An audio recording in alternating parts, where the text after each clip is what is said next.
नमस्कार, मैं हूं आपके साथ पूर्णिमा मिश्रा और हमारे खास कार्यक्रम क्या कहते हैं नरेंद्र मोदी में आज आपको सुनवाएंगे पीएम मोदी का वो ऐतिहासिक भाषण जो उन्होंने 7 अक्टूबर 2018 को देहरादून में दिया। अपने भाषण में प्रधानमंत्री ने कहा कि आज भारत में इंफ्रास्ट्रक्चर पर जितना खर्च किया जा रहा है पहले कभी नहीं किया गया और इस वजह से निवेश की अपार संभावनाओं के साथ ही रोजगार के भी लाखों नए अवसर पैदा हो रहे हैं। साथियों, आज भारत में जिस स्पीड और स्केल पर आर्थिक सुधार हो रहे हैं वो अभूतपूर्व है। पिछले 2 वर्षों में ही केंद्र और राज्य सरकारों द्वारा 10,000 से ज्यादा कदम उठाए गए हैं। इन कदमों की वजह से भारत ने ईज ऑफ डूइंग बिजनेस इसमें 42 अंकों का सुधार किया है। उस सुधार की प्रक्रिया में हमने 1400 से ज्यादा कानून खत्म किए हैं। इसके अलावा भारत में टैक्स व्यवस्था में भी बहुत सुधार किए गए हैं। टैक्स से जुड़े मामलों के समाधान को और पारदर्शी और तेज करने का प्रयास किया जा रहा है। इंसॉल्वेंसी और बैंक्रप्सी कोर्ट से आज कारोबार आसान हुआ है। बैंकिंग सिस्टम को भी ताकत मिली है। जीएसटी के तौर पर भारत ने स्वतंत्रता के बाद सबसे बड़ा टैक्स रिफॉर्म किया है। जीएसटी ने देश को सिंगल मार्केट में बदल दिया है और टैक्स बेस बढ़ाने में भी बहुत बड़ी मदद की है। हमारा इंफ्रास्ट्रक्चर सेक्टर भी रिकॉर्ड गति से आगे बढ़ रहा है। पिछले वर्ष ही भारत में करीब 10,000 किलोमीटर नेशनल हाईवे का निर्माण हुआ है। यानी करीब 27 किलोमीटर डेली निर्माण की गति से काम हुआ है। ये पहले की सरकारों की तुलना में डबल है। रेलवे लाइन के निर्माण में भी 2 गुनी गति से काम किया जा रहा है। इसके अलावा अनेक शहरों में नई metro, high speed rail project, dedicated freight corridor इसके लिए भी काम चल रहा है। सरकार 400 रेलवे स्टेशनों का आधुनिकीकरण करने की दिशा में आगे बढ़ रही है। अगर मैं एविएशन सेक्टर की बात करूं, भारत में ये सेक्टर भी रिकॉर्ड गति से आगे बढ़ रहा है। इस गति को और तेज करने के लिए देश में करीब 100 नए एयरपोर्ट और हेलीपैड बनाने पर काम किया जा रहा है। उड़ान योजना के माध्यम से देश के टायर 2, टायर 3 शहरों में हवाई कनेक्टिविटी मुहैया कराने की कोशिश जारी है। भारत में 100 से ज्यादा नेशनल वाटरवेज बनाने पर भी काम किया जा रहा है। साथियों, इनके अलावा आज भारत में housing for all, power for all, clean fuel for all, health for all, banking for all जैसी अलग अलग अनेक योजनाएं अपने लक्ष्य को पूरा करने की तरफ तेज गति से बढ़ रही है।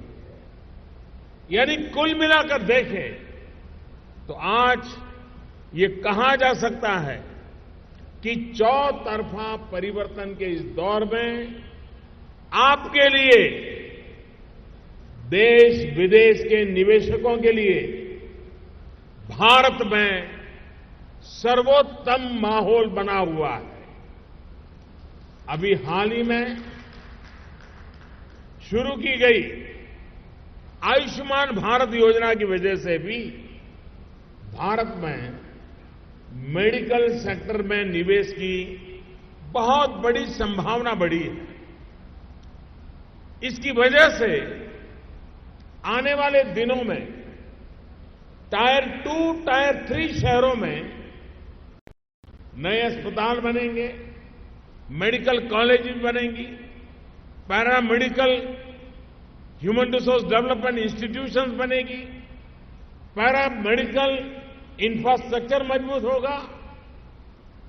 आप कल्पना कर सकते हैं कि आयुष्मान भारत योजना के तहत देश के 50 करोड़ से ज्यादा नागरिकों को, उस परिवार को 5 लाख रुपए तक हेल्थ इंश्योरेंस एश्योरेंस प्राप्त हो रहा है। मतलब अमेरिका, कनाडा और मैक्सिको उसकी टोटल जनसंख्या से ज्यादा लोगों को बेनिफिट मिलेगा। पूरे यूरोप की जो जनसंख्या है उससे ज्यादा लोगों को बेनिफिट मिलेगा। और इस बेनिफिट देने के लिए कितनी अस्पतालों की जरूरत पड़ेगी, कितने डॉक्टरों की जरूरत पड़ेगी, कितना बड़ा इन्वेस्टमेंट की संभावना है। और पेशेंट के लिए पेमेंट अभी से रेडी है। और इसलिए इन्वेस्टमेंट करने वाले के लिए भी रिटर्न का एश्योरेंस है। ये अपने आप में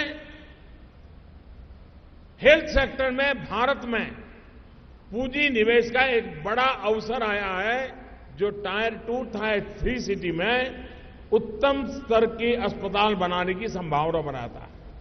साथियों, आज भारत में इंफ्रास्ट्रक्चर पर जितना खर्च किया जा रहा है पहले कभी नहीं किया गया।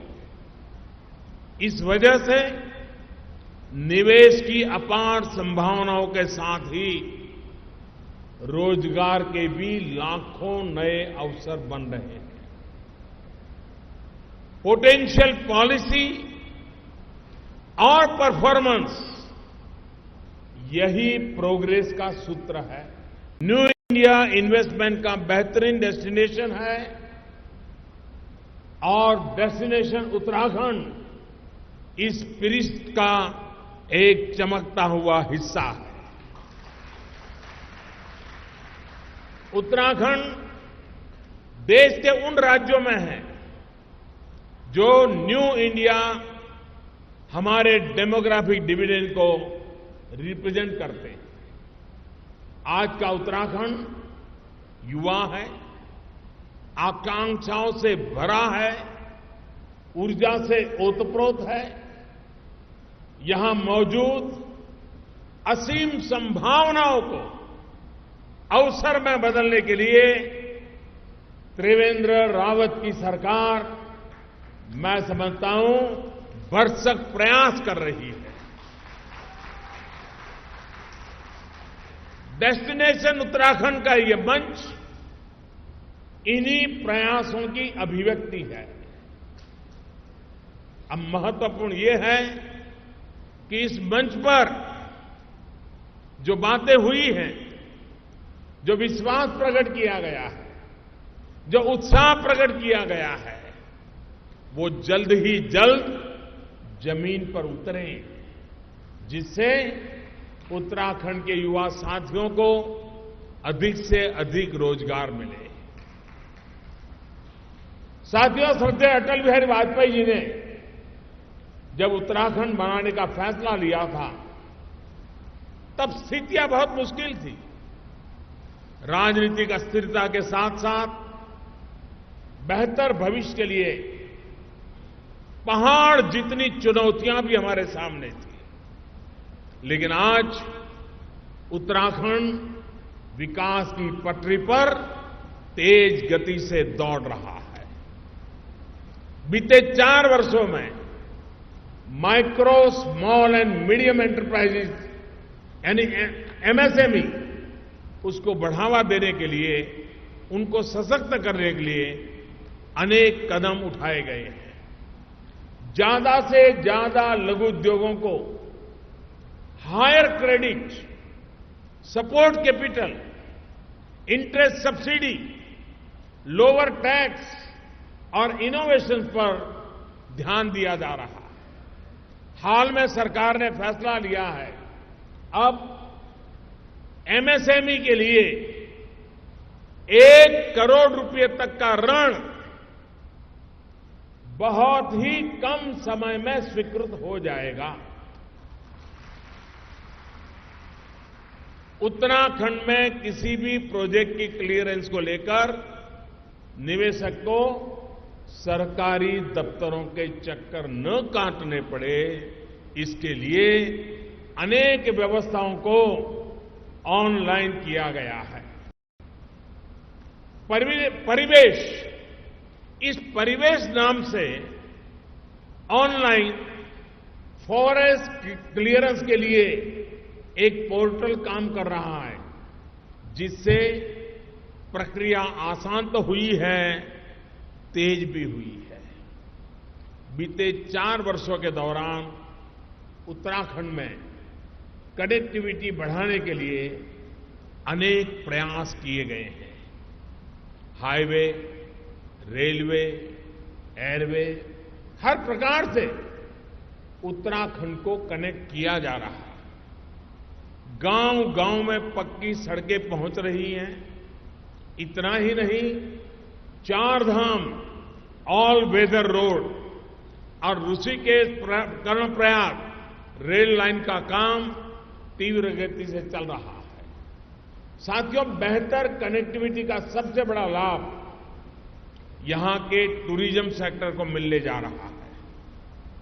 प्रकृति ने तो इस राज्य को समृद्ध किया ही है, साथ में आस्था और संस्कृति का भी वरदान दिया है। नेचर हो, एडवेंचर हो, कल्चर हो या फिर योगा, मेडिटेशन हो, उत्तराखंड टूरिज्म का एक कंप्लीट पैकेज है, एक आदर्श गंतव्य है।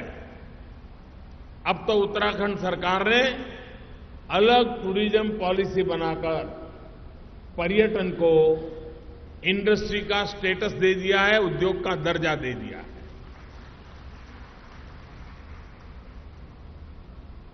अठारह सालों में पहली बार 13 जिलों में नए 13 डेस्टिनेशन, टूरिस्ट डेस्टिनेशन को आइडेंटिफाई करके डेवलप करने की पहल की गई है। इससे निश्चित रूप से राज्य के युवाओं को रोजगार के अनेक अवसर मिलेंगे। साथियों, उत्तराखंड में ऑर्गेनिक स्टेट बनने की पूरी संभावनाएं हैं। मुझे प्रसन्नता है कि क्लस्टर बेस्ड ऑर्गेनिक फार्मिंग के तहत राज्य को ऑर्गेनिक स्टेट बनाने की दिशा में काम शुरू कर दिया गया है। ऑर्गेनिक फार्मिंग को मार्केट उपलब्ध कराने के लिए केंद्र सरकार भी अनेक प्रयास कर रही है। साथ ही देश में फूड प्रोसेसिंग को भी महत्व दिया जा रहा है। फूड प्रोसेसिंग सेक्टर को मजबूत करने के लिए सरकार ने फूड प्रोसेसिंग में 100% फॉरेन डायरेक्ट इन्वेस्टमेंट को, एफडीआई को भी मंजूरी दे दी है।